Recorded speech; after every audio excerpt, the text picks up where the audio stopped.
Let's chomp down. Vorinclex is perfect. I mean, it would have been better to be in play earlier, I guess. That should help with their overall game plan. And I think we have enough life to just kind of survive for the meantime.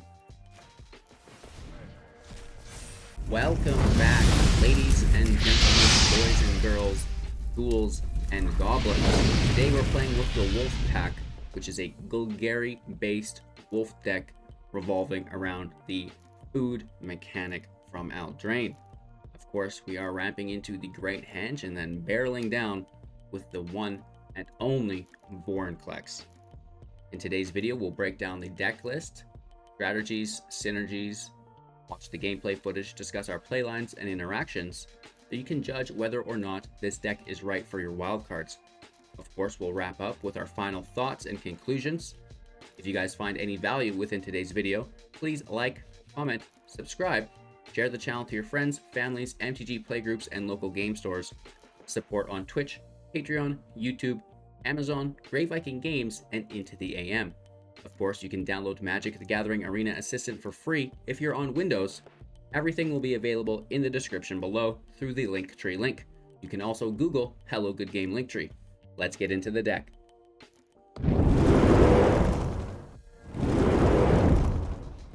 We are playing standard best of one with an average CMC of 3.9, 28 creatures with 8 non-creatures in the deck. We do have 24 land plus 4 MDFCs, taking us to a sturdy 28. So we should have no problem always consistently hitting our land drops. And there's also a little bit of ramp in the deck. So let's get into the list and then we'll swoop back and talk about strategies and synergies. We open the deck up with 4 copies of Gilded Goose. This is a 0/2 with flying, and when it enters the battlefield, create a food token. Pay 2, tap the goose to create a food token. Tap the goose, sacrifice a food to add 1 mana of any color. This is a food generation engine plus a mana ramp through the sacrificial effect of the food. Next, we have 4 copies of Trail of Crumbs. When it enters the battlefield, create a food token. Whenever you sacrifice a food, you may pay 1 additional mana. If you do, look at the top 2 cards of your library. You may reveal a permanent card from among them, putting it into your hand, the rest on the bottom of your library in any order. This works very well with the goose, as the goose is able to tap itself to sack a food to make a mana, which would trigger the trail and also provide the mana for it. 2 copies of Scavenging Ooze. This is a 2/2 in which we can pay 1 green to exile a card from a graveyard. If it was a creature, put a +1/+1 counter on the ooze and gain 1 life. That's just a little bit of graveyard control for us. Into our 3 drops, we have 4 copies of Lovestruck Beast. This is a 5/5, and it can only attack if we control another creature with 1/1. Heart's Desire at sorcery speed as the adventure that will allow us to create a 1/1 human token for 1 mana. 4 copies of Kazandu Mammoth and the Kazandu Valley. This is the MDFC land. Coming in tapped, the Mammoth is a 3/3 with landfall that receives +2/+2 until the end of turn. Into our 4 drops now, we do have 2 copies of Polukranos, Unchained. It will enter the battlefield with 6 +1/+1 counters on it. If it escapes, it will enter with 12 +1/+1 counters on it. If damage will be dealt to Polukranos while it has a +1/+1 counter on it, prevent that damage and remove that many +1/+1 counters from it. This will help it survive Death Touch interactions unless it is the questing beast, as combat damage cannot be prevented. We can pay 3 mana to have Polukranos fight another target creature, and we can escape it, which means replaying it from the graveyard by exiling 8 cards from our grave, and then, 6 cards from our grave, and then paying 6 mana. So a little bit of replayability there. 4 copies of the Wicked Wolf. It's a 3/3, and when it enters the battlefield, it will fight up to 1 target creature we don't control. We can sacrifice a food at instant speed to put a +1/+1 counter on the wolf. It gains indestructible until the end of turn, and we tap it. 2 copies of the Gemrazer. 4/4, reach, trample, mutate for 3. Whenever this creature mutates, destroy target artifact or enchantment an opponent controls. A single copy of Vivien, Monsters Advocate. 3 loyalty, looking at the top card of our library at any time and playing creatures from the top of our library. +1, create a 3/3 with either reach, vigilance, or trample, and -2 whenever you cast your next spell this turn. If it was a creature, search your library for a creature with lesser converted mana, placing it into the battlefield. Awesome. Into our 6 drops, we have 2 copies of Vorinclex, Monstrous Raider, a 6/6 with trample and haste, and whenever we would put a counter or a counter of any kind on a permanent or player, we will double that, which is quite nice. So, you know, our Planeswalkers come in with double, the Great Henge comes in with double, the Scavenging Ooze will now double up, stuff like this. And then anything our opponent does in the same aspect will be cut in half, which is really nice. 4 copies of the Feasting Troll King, a 7/6 with Vigilance and Trample. When it enters play, if we cast it from our hand, create 3 food, and we can sacrifice 3 food to return it from the graveyard into play, which is great. Only during our turn, though. So whether it's creating food for our wolf, for the trail, or for itself, that's going to be super awesome for us there. 3 copies of the Great Henge. For 9 mana, it does cost X less to cast, where X is the greatest power among creatures we control. We can tap it to add 2 mana, gaining 2 life. Whenever a non-token creature enters the battlefield under our control, put a +1/+1 counter on it and draw a card. You know, this is just going to be that life gain engine and sustainability for us in that mid game. So that's the list. Of course, we do have the land there to the side. Best of 1, no sideboard. General strategy and synergy is to get that Henge out on turn 4 every single time. This is done through mitigating the cost via the Mammoth, via the Beast. Those are going to be 5/5s, or potentially a 7/7, which will allow us to play the Great Henge on turn 4, and potentially even have extra mana left over, whether it be 2 or 4 mana, depending on whether we have the passage on the Mammoth or it's just a 5/5. So that's our main goal. Second goal is just to play our food archetype, right? Get the Goose in play, get Trail of Crumbs in play, you know, start creating food, using that as a draw engine, remove our opponent's baddies with Wicked Wolf. That's going to be great, of course. And then the Feasting Troll King has, you know, not only the 7/6 Trample Vigilance that's going to, you know, expose any weaknesses in our opponent's defense, but it's got the replayability through the food that gets sacked. Of course, those sacrificed foods will trigger the trail, so if we have mana for that, that's perfect. Lots of draws there, both within the trail and the Great Henge. It's awesome. We've got more fight effects through Polukranos. That's fine. You know, it doesn't have the food effect, but it's still very nice to have such a big creature in play. And of course, Vorinclex will help Vivien. It will help the Unchained. It helps the Ooze, and it helps Wicked Wolf, and really any creature that we play on top of the Henge, because it's going to double down on that as well. So, you know, easy stuff here. Vivien is great as well. You know, say we get Vivien, we minus Vivien, cast Vorinclex, we can pull, you know, Unchained into play, for example, and that's going to double it up. It's going to be a 12/12. So lots of fun here within the deck. I hope you guys enjoy. Make sure to like, comment, subscribe, share the channels to your friends, families, MTG playgroups, local game stores, support on Twitch, Patreon, YouTube, Amazon, Great Viking Games, into the AM, and by downloading Magic the Gathering Arena Assistant for free. If you're on Windows, everything is in the description below, or you can simply Google Hello Good Game Linktree. Don't miss out on our 500,000 gem giveaway, free cash prize monthly tournaments, brawl, and artisan format. 100 one-on-one live coaching sessions with myself, coming with a $20 prize as well, and every single YouTube video that we do, the live premiere. If you like it, comment on it while it's live. At 100 likes, I will give out $10 to Great Viking Games.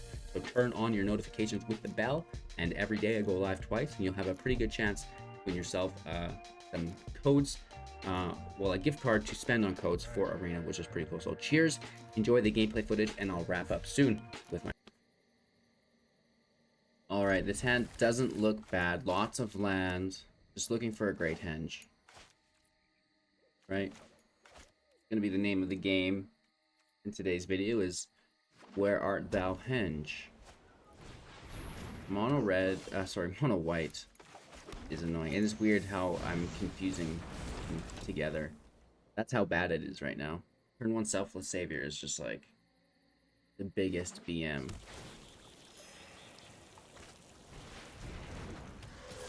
Cool sleeves. I actually enjoy that. Very cool sleeves. Where are these from? Let me know in the comments below where those sleeves are from.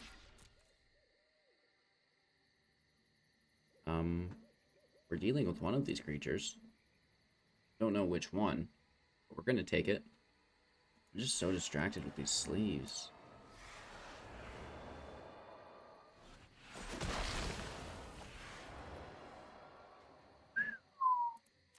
Daddy likes those. Okay, let's see how the rest of this match pans out for us. Ooze, I believe in you. Turn 3 Beast. Turn 4 Polukranos. Speaker is in play, that's fine.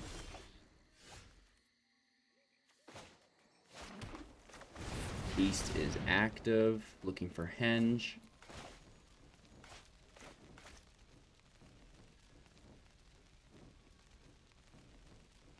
As long as they don't get in the air next turn with a Skyclave.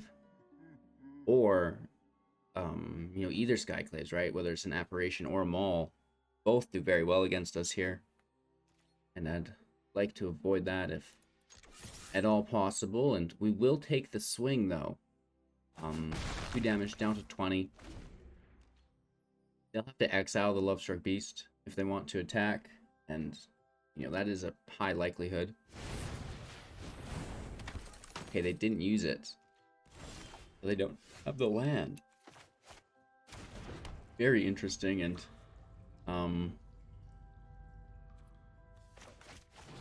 let's just hedge our creatures. Again, I'm not sure how they'll recuperate from that, and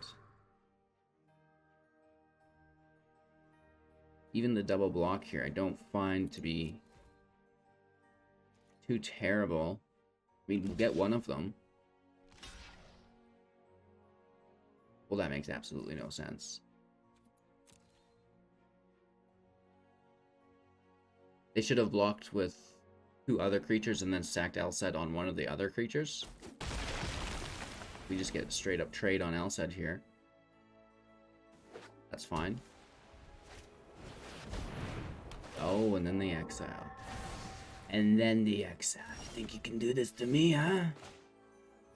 We're sitting on 4. This is 5. Should we just be smart about it? Take the speaker.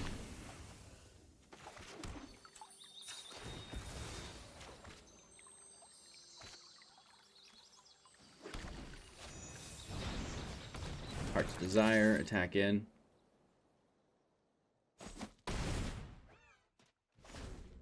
Very nice, very nice. Okay, there's the giant killer.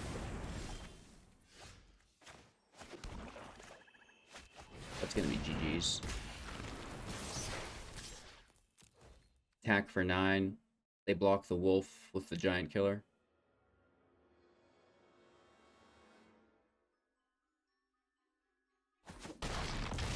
So no Great Henge, and we still are operating within acceptable parameters. Look at this guy's sleeves, though. Can't get over it. It's so good.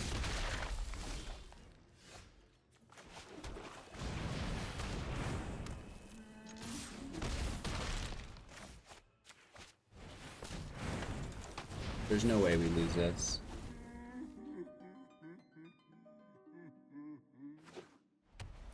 Two glass caskets. Speaker. Oh, a Maul. Nice. First strike. Okay. Not so bad. Let's see if we can stack up some more wins and, you know, climb a few percentage points. Going first. Our land looks terrible. We'll throw that. This looks much better. We'll still play slow with the Mammoth out.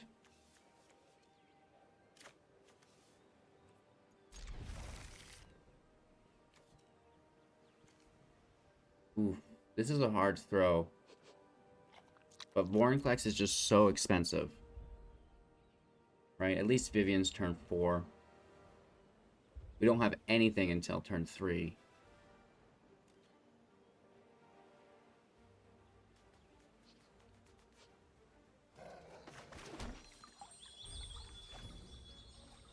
Just play the Mammoth turn 3 and risk getting the land for 4.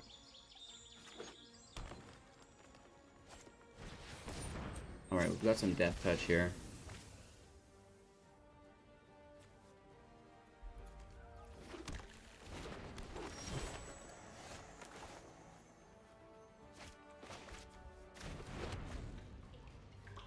Which is going to be annoying if there's a hooded, not a hooded, what's his name? Something Fang. What's his name? Brain fart. I was just playing with him.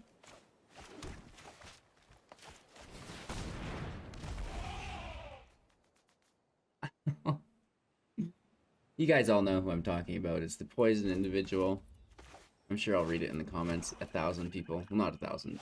Probably 20 people will comment what it is. Makes me sad that I can't just pinpoint that.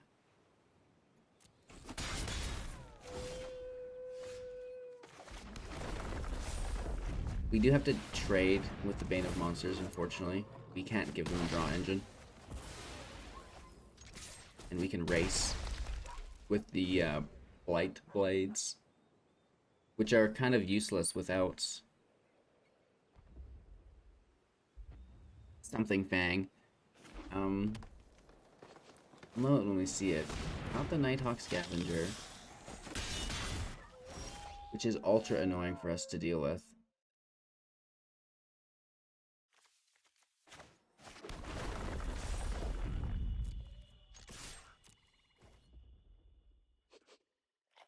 They might take it, right? Because they gain a lot of that life back.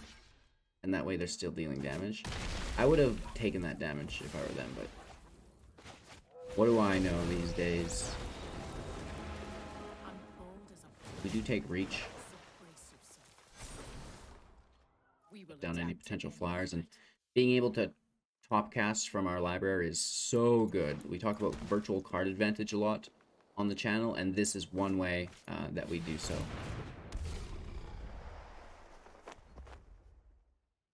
Yeah, we're just gonna trade with these baddies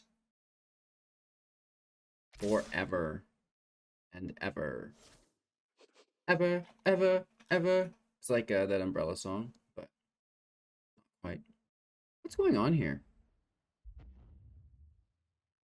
I am just confused. I don't really care about my health points much. I'd rather protect Vivien. We need like a 6-drop. We need a Vorinclex. Finn the Fang Bearer. That's it. So let's -2. And this is just as good, right? This is another 6-drop for us. And that will allow us to pull, I guess, the Wolf to fight that thing immediately.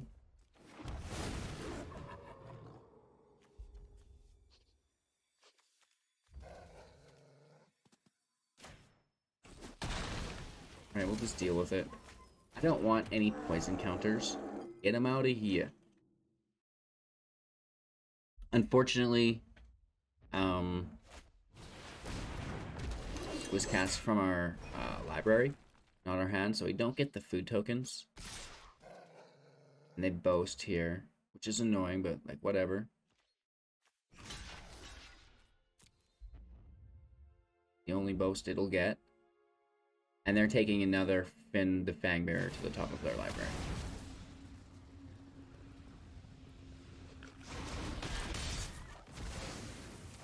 No problem here.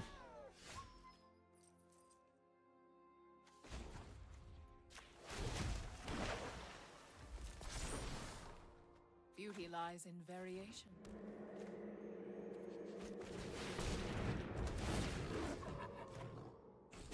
Take out Cheval again.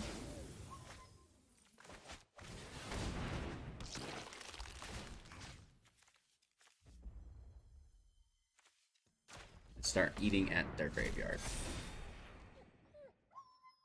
Maya's being super cute. She's making like bird calls in her bed. Adorable. You need some playtime. So we definitely block the Questing Beast. Why would they target Vivien with the Questing Beast? Okay.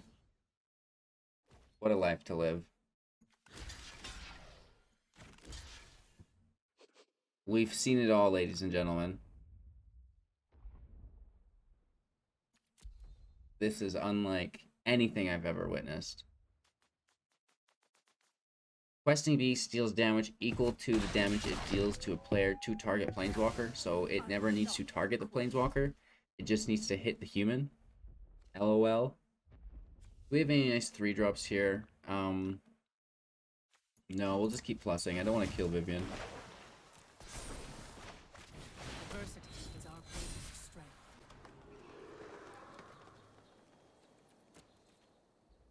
Let's end our turn. We do have the fight effect on them as well, so, you know, that's kind of how the poison decks go right now. There's a hope for them, but maybe just not quite enough support. Land looks good. We have a turn 3 Mammoth, turn 3 Beast. Either way works. Let's see if we get the land or not. Speaker. We definitely need to... Oh, we do get the land. Cool. So, I'm saying...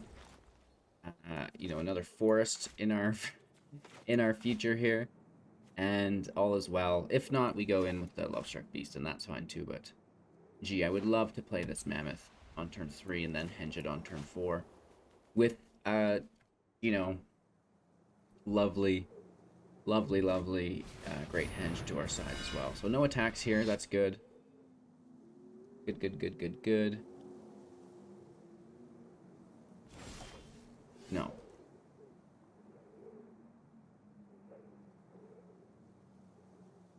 Well, we have one more chance. Right? We can grab a forest next turn. One more chance. So they need a Maul of the Skyclaves, Skyclave Apparition.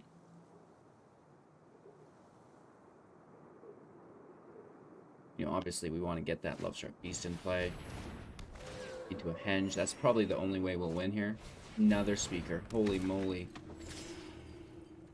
No blocks. Down to 18. We don't get the land. So annoying.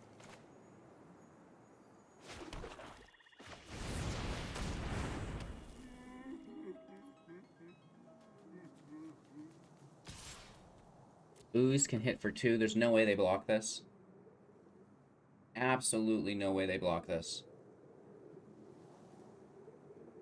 Of course, they would gain 2 life, plus an additional 2 from the deaths. Would have been 4 life, up to 26, bringing them very close. But, you know, hopefully the Lovestruck Beast can avoid a giant killer, you know, Skyclave Apparition. Okay, another... That's 3 speakers. Is that, like, a little excessive or what, bro? Like, how dare you? We need that last Plains tapped. Right? To do any good. But if not, you know, we still just go for it.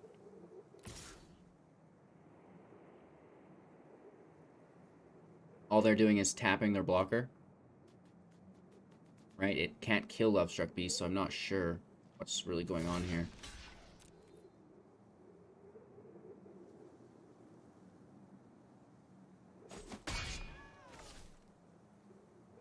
Okay, bruh.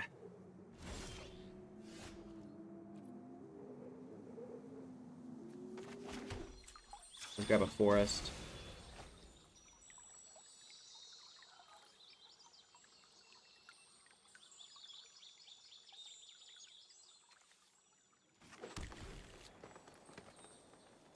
And then I think we just go to Wolftown, right?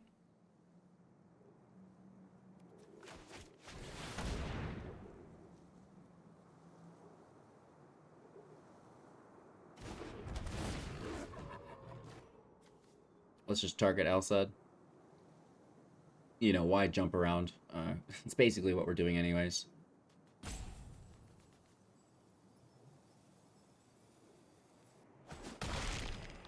They grab the life times 2. And... oh, that would be bad for us, wouldn't it?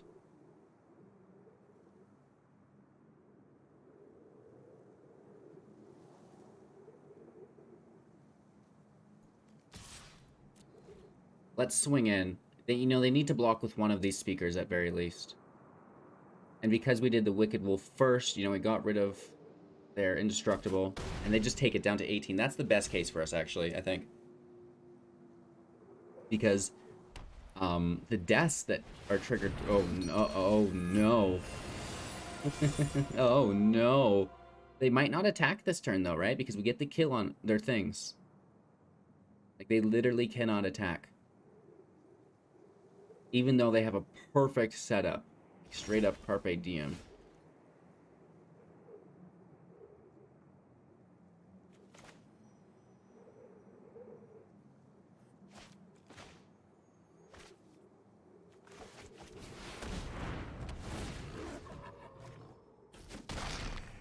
Gotta wolf it up.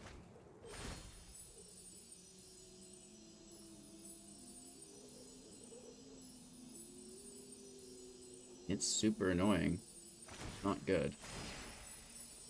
Right? Exos Heliod combo is like just a little bit oppressive.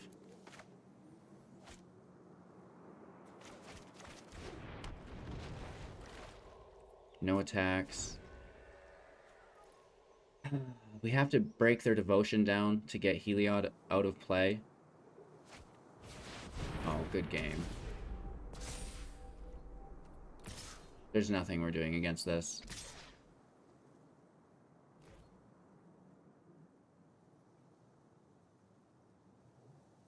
It says first strike vigilance.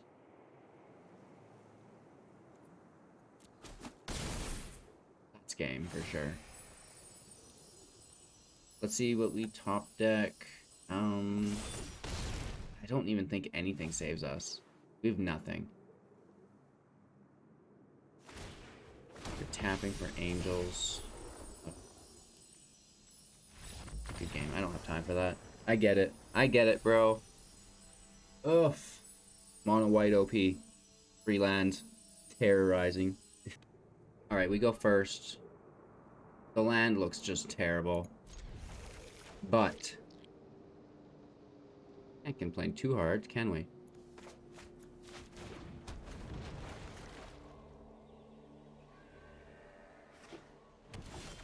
Nice. Trail of Crumbs is a go. Mammoth number 1 is a go.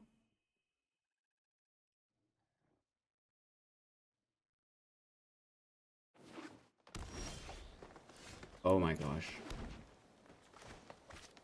We are firing on all cylinders here. Mammoth in play. I love it. If we don't draw a land, we do have the other Mammoth for a land, which allows us to play the Henge. If our Mammoth survives. They've played black now, which scares us. They have removal. They don't play it. Land in play. Up to 5. Am I missing something? 1. Oh, it comes in tapped. I am missing something.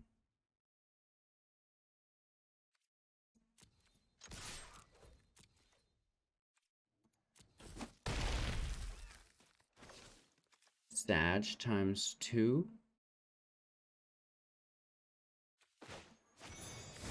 Alright. Whatever. I'm not worried about it. Let's just get some beef in play. Little misplay there. Oof. So we're a turn behind for our Henge. Not ideal. If they remove one, we have the other. They will remove Beast. Conclave Mentor. The guard. Okay, this is getting interesting. That's a 5/5 now.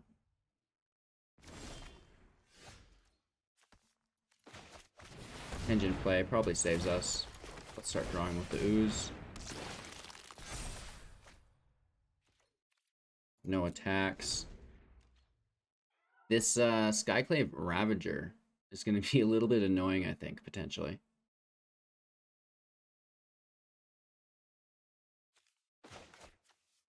We should be able to outpace it.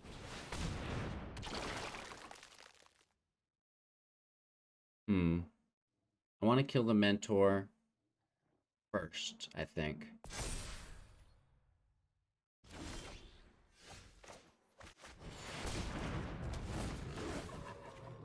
Right, that's all good.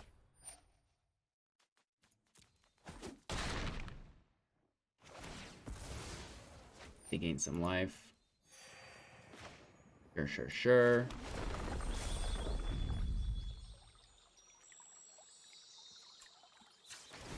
I think we hit with our mammoth here.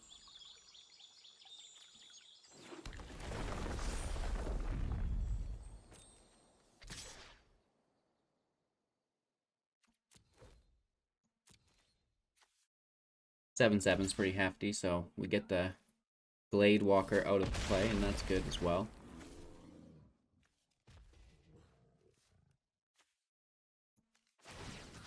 Let's just grab these from their grave. Why not? That puts us to 26. We have 2 5/5s, a 3/3 that goes to a 5/5, and a 4/4 that can go to a 5/5 as well. But that's feeling fairly comfortable.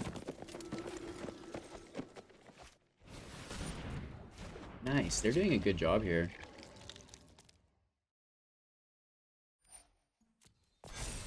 We can easily block this. Ooh.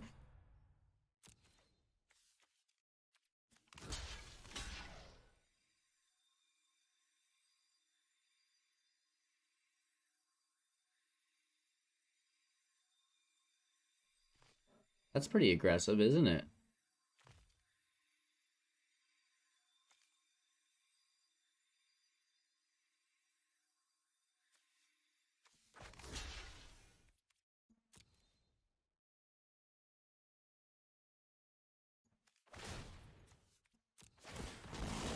Let's chomp down.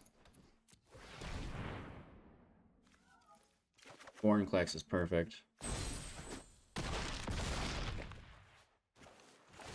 mean, it would have been better to be in play earlier, I guess. That should help with their overall game plan. And I think we have enough life to just kind of survive for the meantime. Right? That's like some big hits going on here. That 9/9 though is like, it's there. They're there. But, you know, feeling comfortable now with Vorinclex. This comes out as a 12/12. That should slow them down. So we can even just take that 9 damage, potentially. Oh, wow, that exiles us. Oh, no, it doesn't. It makes copies. Good game, though. They don't want to fight through it. And I'm happy to hold the 75%. Let's try one more. Okay, we're on the draw. Hand looks decent if we can pull a henge.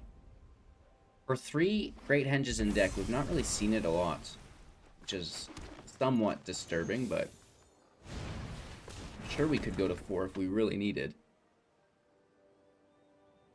But for now, you know, I think this is okay.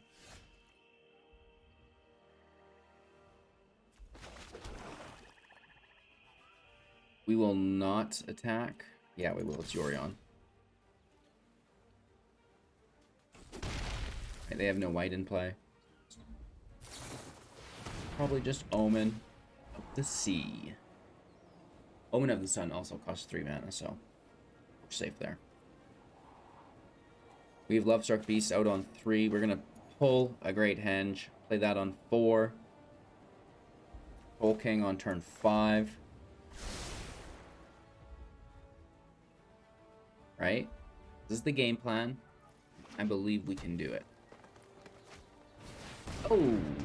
Nightmare coming up. We do not want to grab the henge here. I think we don't.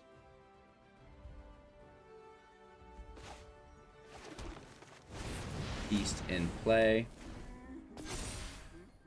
There's nothing for them to take, but they do get to see our hand, which is not good. Right? This is really bad news for us.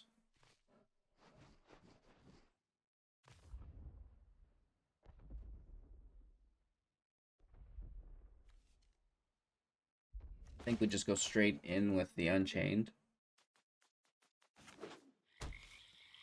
You know, we know they have removal. The Chariot. Wow. We need a Gemrazer.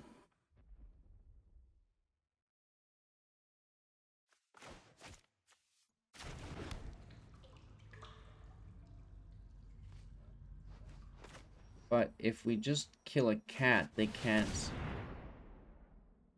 do anything about it. Like, they can't crew it without 4. So let's kill a cat. Woof, woof, little kitty. Still a little nervous here, though. It means they're playing the ultimatum, which puts us on a really short timer here. We have no counter magic, so they're just ramping to 7, and they're going to win. Right? It's as easy as that. Chariot creates Kraken tokens. It's cool. I've heard. 4 land, we played a 5.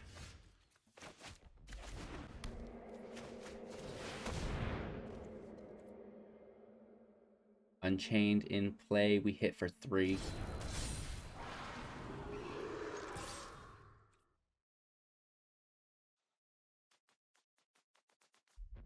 Any removals, just like whatever. We don't care much at this point. And they should use it on the Unchained. Oh, they're all 4 CMCs.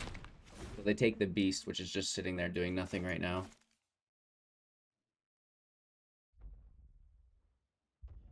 That's not bad. We do drop our 6th land, and they know this. Right, they can see the passage, just chilling.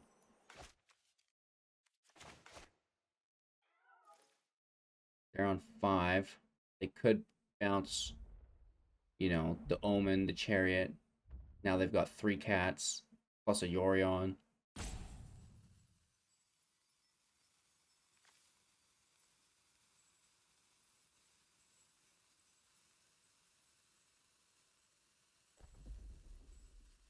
They're thinking about it, and that's always, you know, a good sign for us, right? That they're contemplating their next turn. Kill the wolf. So no Yorion.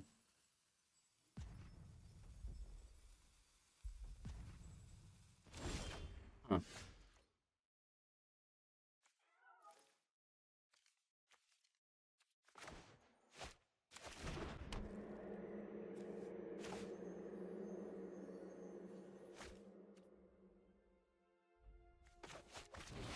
Let's make the food. There could be a counterspell here. No. So food in play. Let's take our hit, kill the cat.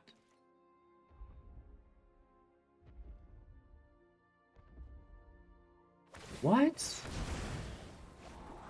You're supposed to bounce Omen of the Sea with Yorion.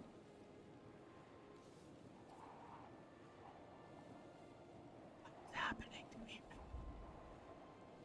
I do not understand. Go to the top. They really wanted that scry, like, right now. They didn't want a Yorion for it. These are both even, so an extinction event of odd would have still worked. They kill the troll, it's got trample. I don't mind.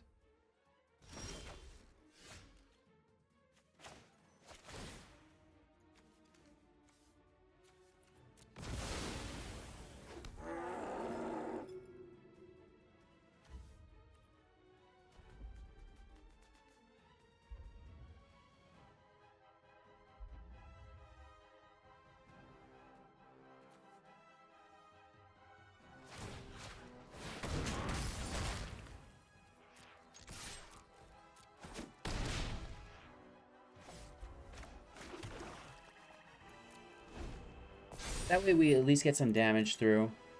And then if they do bounce the Chariot, there's less work for us to do about it. Still super nervous here.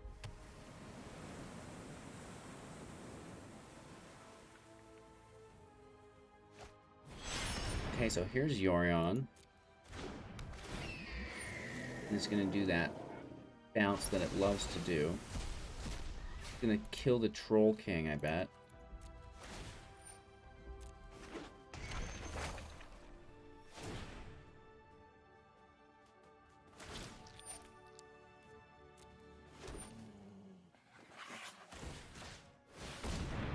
Let's chomp out a cat. Woof, woof. We lose the king. Sad. Dodge. Trail in play.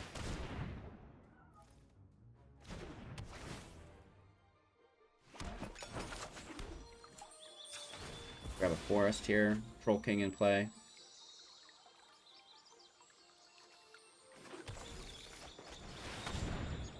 Three more food.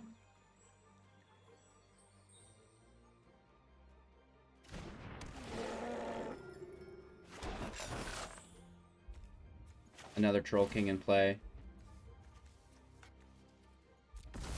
Just trying to overwhelm them. Unfortunately, we can't take the draws here, but again, I just really want to overwhelm them.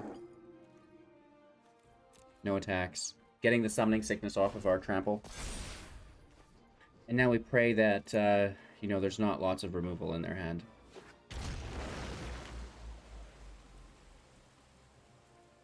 We're at 20 life, so that's no worries.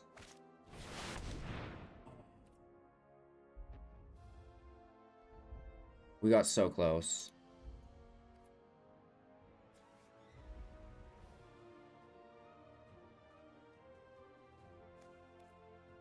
We got so close. So they can crew, so we don't want to give them anything with a token, right? That means we have to push back to their deck a freaking 8/8.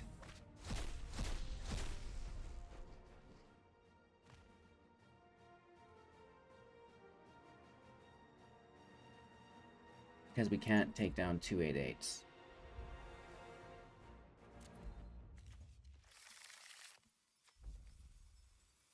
Frig. Guess we should have kept one of those Troll Kings back. It doesn't matter. Just good game, right? The ultimatum is just such a BM. Let fire rage within your heart.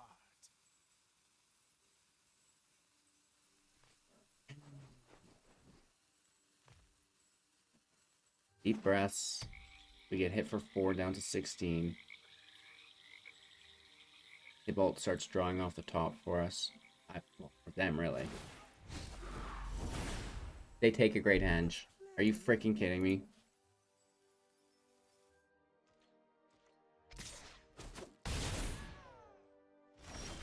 We get our own, though.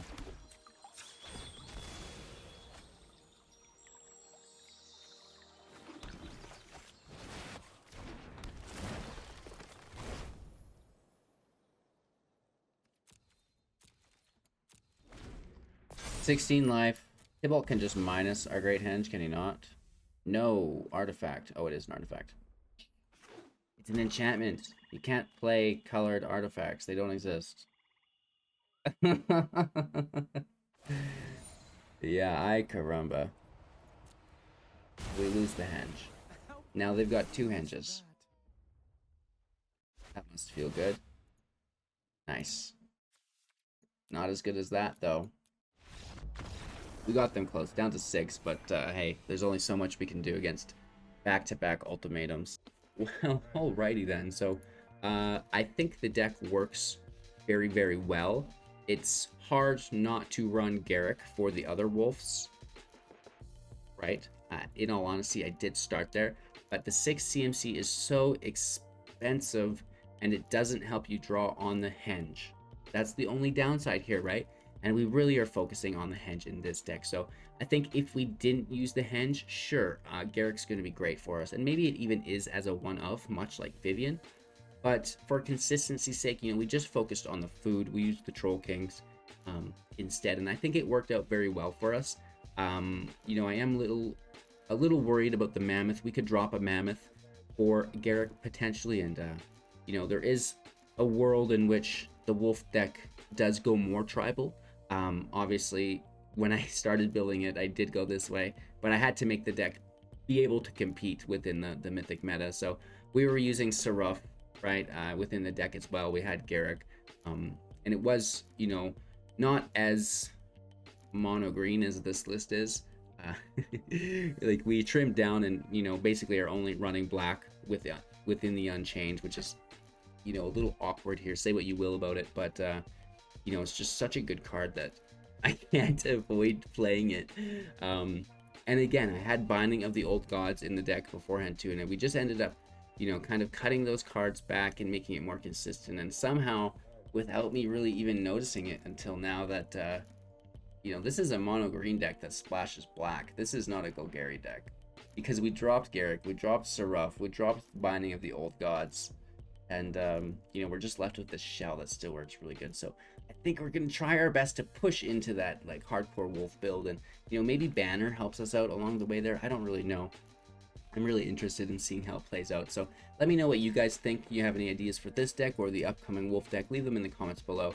Have yourselves a magical day, and we'll see you soon within our next